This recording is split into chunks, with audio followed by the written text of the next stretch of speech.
ajé mo pè ọ́ o kó o wá jẹ mi ajé máa bọ̀ lọ́dọ̀ mi ajé jọ̀wọ́ yálé mi o jọ̀wọ́ yálé mi mo ń pè ọ́ ajé o.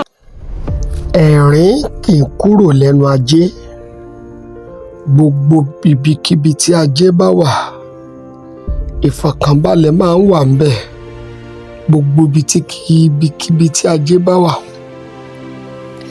a kì í wá oríire tì ńbẹ̀, a kì í wá ọ̀nà àbáyọ tì ńbẹ̀. Ó gbàdúrà fún ọ lónìí tí ń ṣe ọjọ́ ajé, ọjọ́ 4 oṣù kọkànlá ọdún 2024. Wàá rájé lò, wàá rájé fi ṣohun rere, wàá rájé fi kọ́lé mọ́lé, wàá rájé fi ralẹ̀ mọ́lẹ̀, wàá rájé fi lò dáadáa, wàá fi ṣohun rere. Ajé ò ní kọ ohùn rẹ̀. Mo kéde bí ikọ̀ àti ìríjú Olódùmarè torí gbogbo ẹni tí ajé bá kẹ̀yìn sí ayé wọn kì í lójútùú. Ajé ò ní kẹ̀yìn sí ọ. Mo rán àṣẹ jáde, ajé ò ní kọ ohùn rẹ̀.